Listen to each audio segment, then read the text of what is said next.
Hey there folks, and welcome to this video, and today, the day that I'm recording and releasing this video, is the 8th of March 2020, which is International Women's Day. And so, in this video, I'm going to be talking about women in motorsport. I'm going to be using as a springboard the most recent report released by the FIA Women in Motorsport Commission on careers in motorsport, and also keeping in perspective the fact that the day that I'm recording and releasing this is International Women's Day. Now, of course, I do also have to bear in mind the fact that I am a cis man, so there are some bits which I won't be able to necessarily relate to women and the problems that women face trying to get involved in motorsport. But I hope that that kind of perspective is also quite helpful in some ways. For example, for myself growing up, I didn't really think there was a kind of performative difference between men and women in motorsport. I mean, the person who does the kind of preface to this report is Michelle Mouton. And of course, the WRC in 1982 was 17 years before I was born. But Michelle Mouton was second place to Walter Raw. And she was one of the best out there at the time. And it didn't matter the fact that Mouton was a woman. She was one of the best rally drivers out there, full stop. And that was an era of Group B, when you'd have such mean feats as trying to drive 500km stages in cars with like 500 brake horsepower and no power steering. So, if you ever needed, from my perspective, to question like strength barriers or anything like that in motorsport, I think Michelle Mouton alone provides a lot of answers to a lot of questions that people, particularly men, have. The report is fascinating because of the people currently involved in motorsport that I talked to, from current circuit races such as Tatiana Calderon and Sophia Flourish, rally driver Molly Taylor, as well as rally co-driver who was co-driver to Michelle Mouton, as well as people such as Ari Vatten and Piero Liatti for Britia Pons.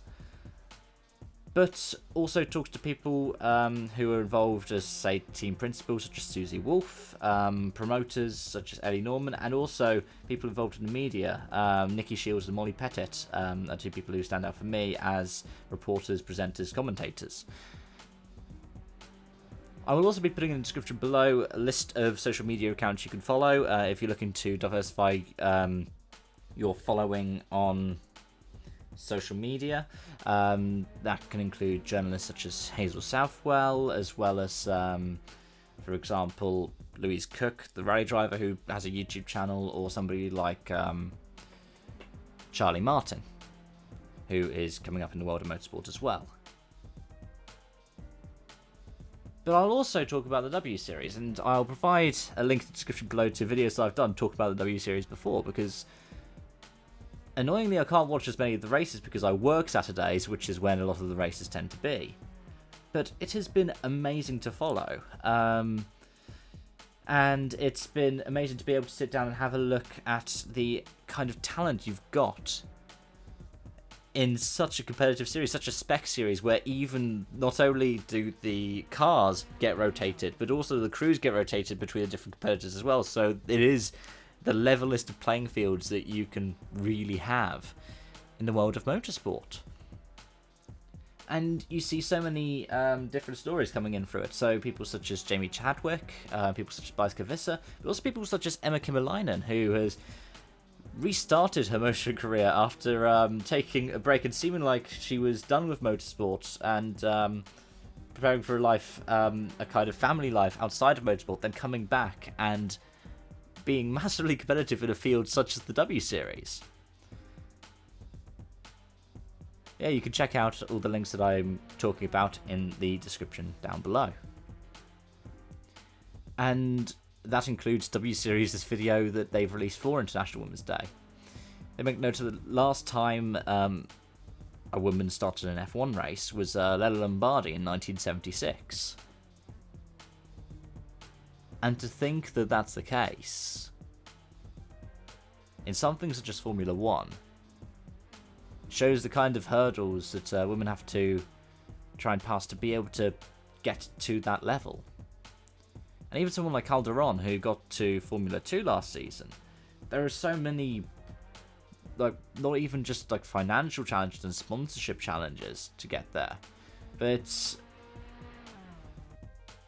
almost astounding. Especially, like I say, for someone like myself who, watching the WRC growing up, I knew of legendary drivers such as Michelle Mouton, knew drivers like Louise Aiken-Walker, and also co-drivers such as Tina Turner and Ilka Minor. There are, honestly, just so many amazing women in motorsport who are doing so many amazing jobs who don't get the publicity, who don't get the kind of praise that they deserve. I mean, if you look at, for example, the entry list for W Series this season, you've got Abby Eaton, who was the test driver for the Grand Tour. And it's brilliant to see so many women who I knew of as I was growing up, and I'm talking like 10, 15 years ago, people like Catherine Legg, who are still competing and still doing the best they can in their career. But they still don't have the same opportunities afforded to them to really make it in the world of motorsport. Catherine Legg tried to be in W Series this season because the funding isn't there as much as it tends to be for male competitors. Of course, initiatives such as Dare to Be Different and the FIA Commission for Women in Motorsport, they're doing what they can, and it's brilliant to see these initiatives be there. It really is. And I hope that it's sometime soon that we do see people like Jamie Chadwick and Bicycle Visser competing in Formula 1. I don't know what the best steps will be to make that happen sooner, but having something like that happen, having something like the W Series happen, is such an inspiration to young women around the world. It's such an inspiration to be able to turn around and go, yeah, there is a chance for women to make it in motorsport. And hopefully these open more doors, open more gateways. Thank you so much for watching. And part of the reason why I wanted to do this video is because I'm aware that I have what I consider a very male audience on this platform. I mean, just looking through the statistics that I get from YouTube. So if you are one of my male viewers and you've gotten to this part, I hope that this video has helped you out a bit. And I hope that even if it's just from a sense perspective, it makes you more considerate in the future. I know it's something that I myself have to remind myself of every now and again, because myself identifying as a man, it's an obstacle I don't really have to consider. Likewise, if you're a woman and you've watched this video, I hope that I've been able to help in some way, if it's through sharing resources or putting you in the direction of, frankly, better people to follow in the world of motorsports. I hope that I've managed to do that. And last and by no means least, if you're somebody who neither identifies as a man nor as a woman, I hope that you've been able to gain something from this video as well. Talking about communities that exist outside the gender binary isn't something that I've really done so much on this channel, and I hope that, especially in a motorsports context, there are more resources for me to be able to do that in the future.